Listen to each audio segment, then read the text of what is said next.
Alhamdulillah wassalatu wassalamu ala rasulillah sayyidina wa maulana wa syafi'ina wa zukhrina Muhammad ibni Abdillah wa ala alihi wa sahbihi wa man tabi'ahu wa mawalah. Man ahabba yubsata lahu fi rizqihi, siapa yang mau dilapangkan rezekinya, wa yunsa'alahu fi atharihi, mau dipanjangkan umurnya, falyasil rahimahu, hendaklah dia menyambung tali silaturahim. Malam ini saya masih diberikan Allah Ta'ala kesempatan untuk menyambung silaturahim dengan keluarga besar Tuan Haji Kemas Abdul Halim. Anak cucu tak dapat disebut satu persatu. Hadir pula bersama kita Sayyidi Al-Habib Profesor Dr. Sayyid Aqil Al-Munawwar.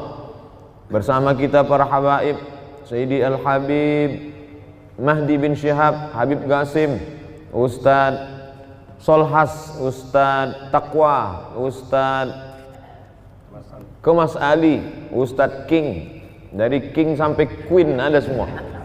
Mudah-mudahan pertemuan kita ini pertemuan yang diridhai Allah Subhanahu wa taala. A'udzubillahi minasyaitonir rajim. Ya ayyuhalladzina amanu, hai orang-orang yang percaya bahwa sesudah mati ini dia akan hidup lagi. Hai orang-orang yang percaya bahwa ada malaikat. Hai orang-orang yang percaya bahwa ruh itu nanti akan berjumpa lagi dengan jasad. Hai orang-orang yang percaya. Yang tak percaya tak dipanggil dalam ayat ini.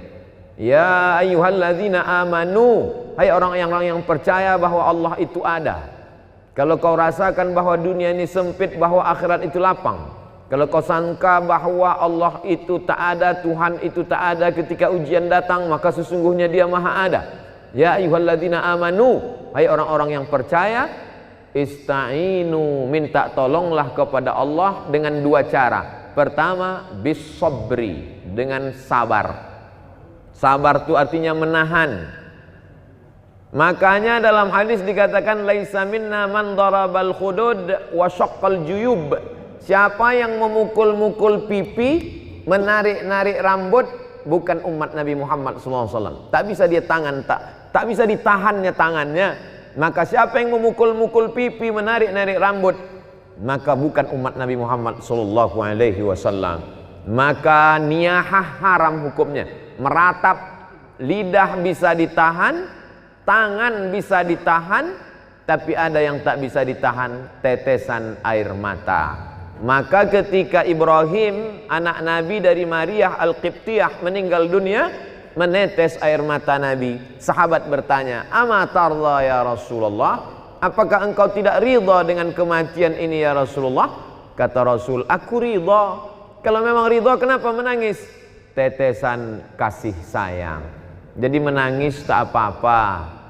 Menangis bukan tanda murka kepada Allah. Saya pun sampai hari ini kalau nampak saya anak kecil, semalam ketika kita dari Masjid An-Nur mau masuk ke dalam mobil, datang ibu-ibu jauh membawa anak kecil. Tak bisa dia mendekat, saya panggil, "Bawa kemari." Yang teringat saya, begitulah dulu waktu saya kecil dibawa oleh almarhumah emak saya, mendekatkan kepada alim-alim ulama. Asal nampak ustad, asal nampak tuan syekh, asal nampak habib, minta sapukan kepala, minta hembuskan. Jadi hari ini kalau nampak saya anak kecil, yang nampak saya itu bukan dia, tapi yang nampak saya adalah waktu saya kecil dulu. Air mata tak bisa ditahan, tapi tangan bisa ditahan. Lidah sumpah serapah caci maki bisa ditahan. Pikiran yang mulai berkata kalaulah dulu, kalaulah dulu, kalaulah dulu, kalaulah dulu, maka kalau datang sekali lau, tutup langsung dengan ingat kepada Allah, karena kalau itu adalah salah satu pintu setan masuk. Kalau kita pun konsultasi sama psikiater, psikolog, mereka akan berkata jangan banyak berkalau-kalau, katakanlah qadarullah. Ini sudah takdir Allah Subhanahu wa taala. Innallaha katabal maqadir. Allah sudah menetapkan takdir 50,000 sanah, 50.000 tahun qabla an yakhluqas samawati wal ard. Sebelum Allah menciptakan langit dan bumi, Allah sudah memerintahkan qalam. Allah bersumpah demi qalam, nun wal qalami wa ma yasturun. Allah suruh qalam menulis, hai qalam, tulis takdir sejak alam terkembang sampai hari kiamat. Rufi'atil aqlam, pena sudah diangkat, wajaffatis suhuf, lembaran sudah kering, tak ada yang bisa menolak takdir Allah Subhanahu wa taala. Allahumma inni la as'aluka raddal qada walakin as'aluka lutfa fih.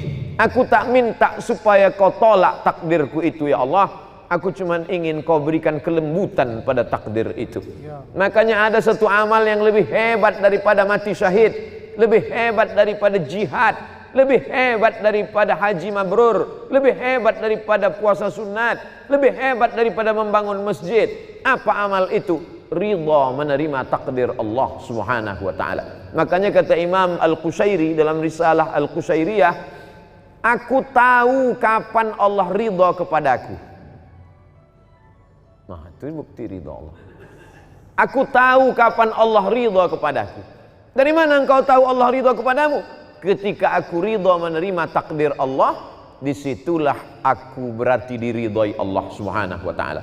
Setelah penghuni surga itu masuk ke dalam surga, salamun qaulam min rabbir rahim. Apa kata Allah? Salamun alaikum. Masuk kamu ke dalam surga. Tibtum, kamu sudah berbuat baik. Fadkhuluha, masuk kamu ke dalamnya khalidin, kekal selamanya. Setelah mereka mendapatkan kenikmatan surga, jannatin tajri min tahtihal anhar, ada satu yang belum mereka dapatkan. Allah bertanya kepada penghuni surga, madza turidun? Kalian mau apa lagi penghuni surga? Penghuni surga menjawab, ada satu yang kami belum dapat ya Allah. Apa itu? Ridhaka. Orang yang mendapat surga belum tentu dapat ridha Allah, tapi orang yang dapat ridha Allah pasti dapat surga. Makanya di malam-malam Ramadan selalu kita minta, Allahumma inna nas'aluka ridhaka wal jannah wa na'udzubika min sakhatika wan nar. Tapi bercerita tentang ridho ini berceramah aja senang. Judul pengajian malam ini ridho menerima takdir Allah, menggerakkan anak lidah yang senang. Tapi ketika sampai ke kita, beratnya minta ampun. Saya jujur sampai hari ini, meninggal almarhumah emak saya bulan Rajab Maret 2019, sampai hari ini. Dulu saya sangka dengan bergantinya hari, berubahnya musim, zaman bertukar, rasa sakit itu akan hilang. Setelah saya renung-renung, sakitnya itu hanya akan hilang kalau kematian itu datang kepada saya, barulah dia hilang. Jadi apalah yang bisa kita lakukan? Tak ada lain kecuali berserah kepada Allah Subhanahu wa taala. Wasta'inu ya ayyuhalladzina amanu ista'inu bis sabri. Yang pertama sabar. Yang kedua wassalah, salat. Berbanyak salat. Salat sunat tarawih sudah, salat witir sudah. Nanti bangun malam salat sunat wudu, habis itu salat sunat taubat. Habis itu sholat sunat tahajud, habis itu sholat sunat hajat, habis itu sholat sunat mutlak. Asal datang luka di hati, datang rindu, datang perih, datang sedih, maka ambil air wudhu. Suatu ketika Sayyidina Abdullah bin Abbas sedang dalam perjalanan, tiba-tiba di belakang dia tengok ada orang penunggang kuda kencang mengejar. Lalu kemudian penunggang kuda itu berhenti tepat di depan dia dan berkata, wahai Abdullah bin Abbas, saudara kandungmu meninggal. Maka Abdullah bin Abbas saat itu turun dan langsung sholat sunat. Orang sehebat Sayyidina Abdullah bin Abbas yang didoakan Nabi, Allahumma faqihu fid din wa 'allimhu ta'wil, yang saudara Nabi, ayahnya dengan Nabi, berkeluarga langsung bernalir darah mereka satu darah dengan Rasulullah SAW, tetap juga dia minta